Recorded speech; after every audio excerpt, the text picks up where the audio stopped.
His Excellence Vice President of India, Sri Venkaiah Naidu Garu, President of FICCI, Sri Sandeep Somani, my dear colleagues on the dais, off the dais, educational luminaries, officials, teachers, parents, students, press, and other dignitaries.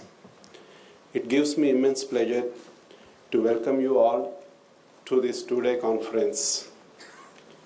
It gives me immense pleasure to lay out the conference theme to this August gathering.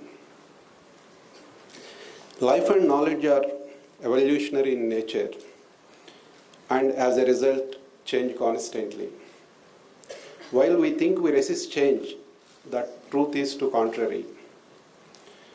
Had we resisted the change at the first instance, we could not have become Homo sapiens, and all the multifaceted development that had taken place throughout the human history could not be a possibility.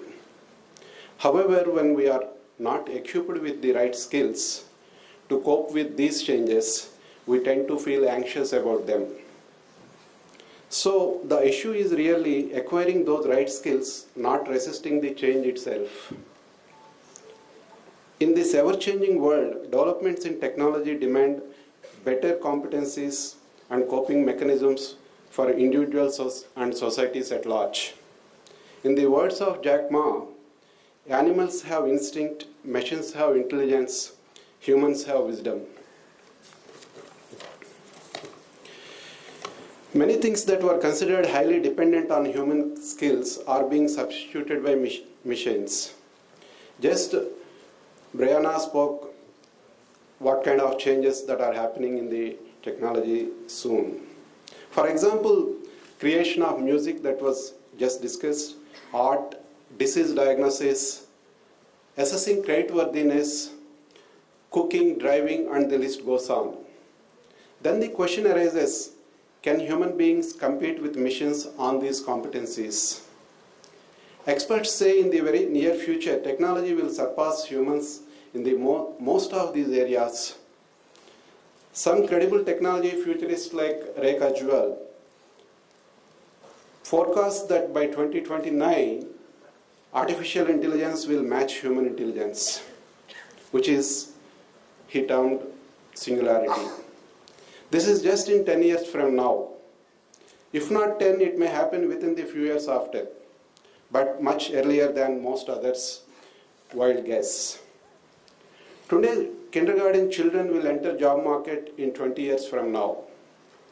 For all practical purposes, machines are equal or more intelligent than most of the humans by then.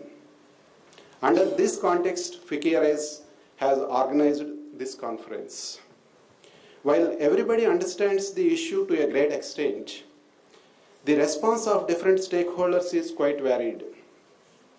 While there is no one right approach, it would be prudent to evaluate whether each stakeholder is headed in the right direction and if the pace of the course correction is adequate.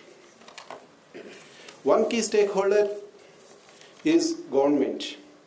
Different governments at the state and center approach the issue differently. For example, the RTE Act of 2009 had high focus on access and inputs. Quality of learning was given less priority. Though the recent inclusion of detention is a welcome step, there is much more to do. The larger question remains whether punishing student alone for poor learning outcomes is right. With Sarva Shiksha Abhiyan, the quality of infrastructure being built is far superior to those of the past, but still considerably below the requirement. Are we creating inspiring learning spaces? Are we nurturing inspiring teachers? The question remains unaddressed.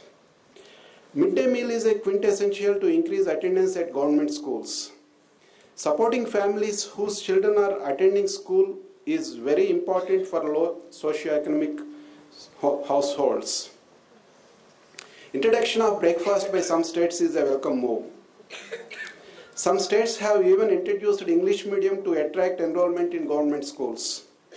While it may be justified in high school, it could actually impair students' learning at primary levels, given most individuals' lower socio-economic backgrounds.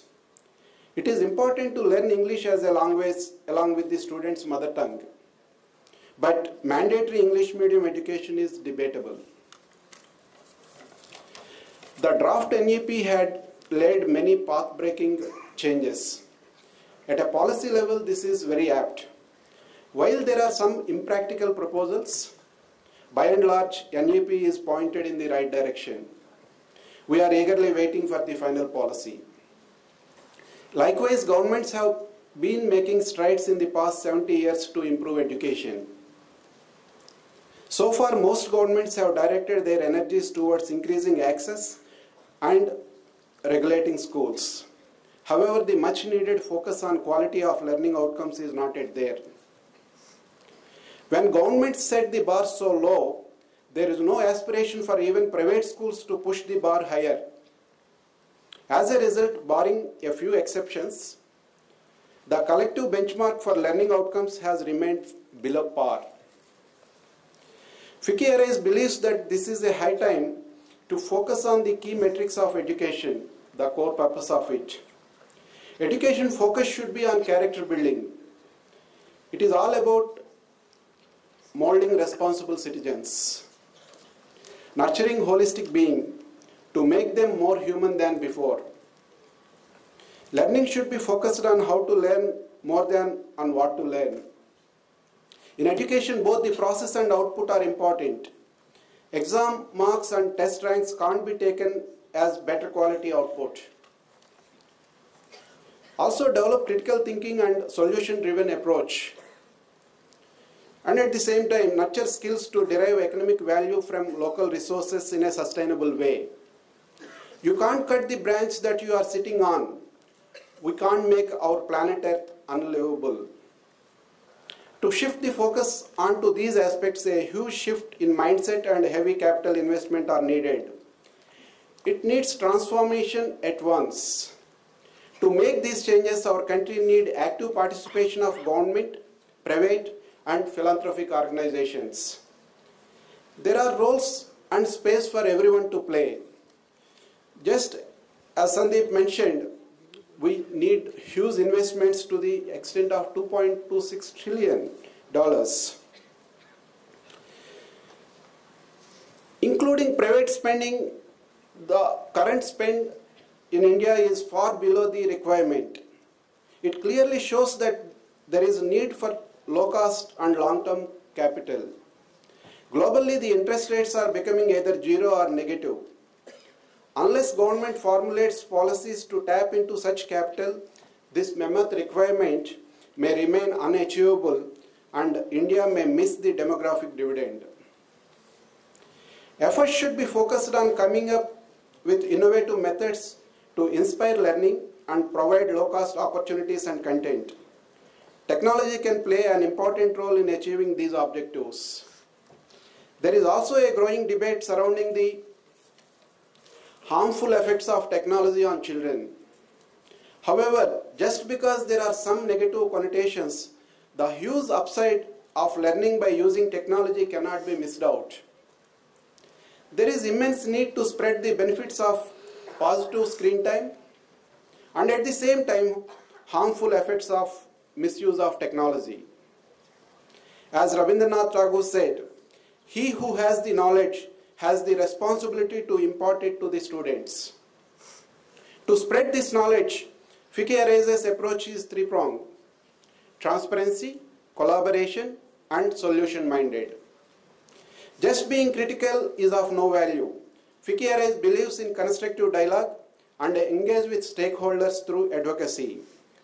Unless policymakers, educators, and teachers have a fair understanding on what is the need of the hour, students will not get the required education. They don't even have any clue of what they are missing, but it's their life at serious stake. We are here to appeal to the policymakers and regulators to foster such regulation that enhance transparency, allow much needed long-term growth capital to flow into education space, and encourage well-meaning individuals and corporates to enter the education sector. We are also here to sensitize educators that the industrial era of schooling holds no longer any relevance. And any delay in change of curriculum and content as well as pedagogy will harm the entire generation and the country at large. We shouldn't nurture clueless and helpless beings. Rather, we should nurture a whole new generation that's much more at ease with changes and in fact can act as leaders of that change. The generation that fixes many problems created by our generation and makes the world inclusive, not only for fellow humans, but for all the life itself. I also would like to emphasize to the students present here that the world belongs to you. Whether your parents and elders are making efforts to keep it safe for you or not, it's your right and duty to question without fear any actions that are threatening your very existence. I am confident that the two-day conference will bring about the necessary awareness and focus on these important aspects. I seek active participation of all stakeholders in making India better. Thank you very much for patient listening.